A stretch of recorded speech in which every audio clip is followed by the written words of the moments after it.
As genealogists, we're pretty good about finding documents and information on our past ancestors.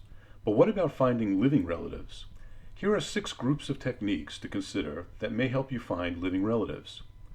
There are a couple of reasons why it's impossible to list all the websites that might serve as a source of information for the people you're looking for. First, some of these sites tend to disappear, while new ones will be started in the future. And second, as we'll see, the potential sources are limited only by your imagination. Therefore, we'll focus on techniques by groups, and hopefully that will get you to think about other possibilities that will be more specific to your search. Finally, we've tried to limit our suggestions to free sites. Although some sites have premium services, we'll show you what is currently offered without cost. A logical starting place would be people finding sites. Here are 4 popular ones. Intellius has a free basic service. By entering a name, you can find that person's current and prior town of residence, age, and names of possible relatives in the same household. Pipple accumulates information from various internet sites, including social media, blogs, and general websites. Pipple also includes photos from those sites. Switchboard allows you to search for people or businesses, and you can do reverse phone and address lookups. And ZabaSearch has a unique message database where you can actually leave or read messages for people you're looking for. Be warned though, there are lots of errors. Try your own name in each site and see how accurate the information is. The next method is one that you should be very familiar with: basic search engines. The ones that get the largest volume of users are listed here. You should always try these search engines, and since the method of archiving information may be different, you should try them all to see what you might find. You might be surprised. Social media has been the area of greatest individual use on the internet. Here are the 4 top applications that might help find living individuals. Consider Facebook. The traditional method of pursuing your family history was to start with the oldest family members and then work down the tree. Well, with Facebook, you can also start at the bottom and work up your tree. If you find a relative, check out their friends listing. They'll probably include other family members. Another big plus to Facebook is you'll see photos of family members celebrating birthdays, new births, and other family events. LinkedIn is used more for professional and occupational purposes.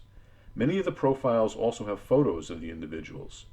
And Classmates is a great way to reconnect with former schoolmates or to hopefully find relatives that might be known to their alumni societies. The next category of sites works best when you use your imagination. There are endless sites that deal with occupational trade groups or directories of companies.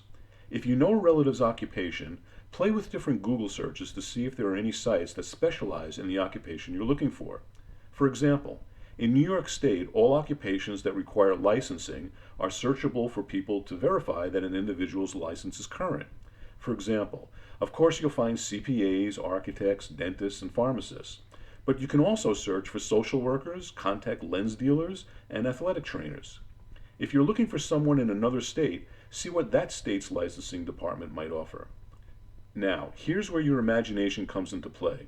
You can find websites for trade groups for many specific occupations. For example, the industry site for attorneys is martindale.com. You can find sites from thebutchersguild.com to ratemyprofessor.com, or even consider finding relatives through a site like Angie's List. When looking for living relatives, we should also consider the large genealogical sites. I think you're familiar with the big 3 sites. Even though Ancestry and MyHeritage are pay sites, your library may have a subscription, so you might be able to access their databases without any additional cost. So where would you find living relative information? Well, if you're lucky, you may find some of your deceased relatives in an online tree. Generally, living relatives are not included in an online tree. However, here are 2 ways to find living relatives. First, contact the creator of the online tree. If you explain who you are, they may be able to help you directly, or at least put you in touch with another relative from your branch. Second, by finding named deceased relatives in a tree, you might be able to use other techniques to find related living relatives. For example, if one spouse has died, you can get their death certificate and find out who gave the information on the form. That could be the person you're looking for. In addition, these websites have message boards that you can actually post messages to other researchers that might lead to gaining helpful information. And last but not least, here are some other potential sources. Obituaries from your local newspapers are a great source to find family members related to the deceased. It's not unusual for the obituary to give the relationship and the city the person comes from if out of town. The Social Security Death Index may give you information for a spouse or a dependent that collected benefits along with the most recent address. There are a number of SSDI sites, but Steve Morse's one-step site lets you search them all at once.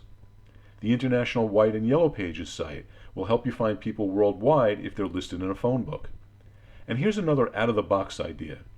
If the person you're looking for has made a political contribution, they should be listed in the Federal Election Commission's website with their current city, state, and zip code.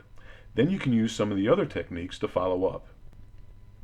Although a comprehensive site to finding living relatives would be a great resource, we hope we've given you some good ideas to find people you're searching for. As you can also see, using your imagination to think of specific possibilities that can make use of any information you have, such as occupations or schools attended, can also help make your searches successful. Happy sleuthing! This has been another helpful video from the Jewish Genealogy Society of Long Island. Please visit our website at www.jgsli.org for more information on our monthly speakers, beginners workshop, and other projects and resources. And visit our Facebook page where you can take part in conversations with experienced researchers. Whether you're on Long Island or an out-of-towner, we'd love to hear from you. Good luck with your research.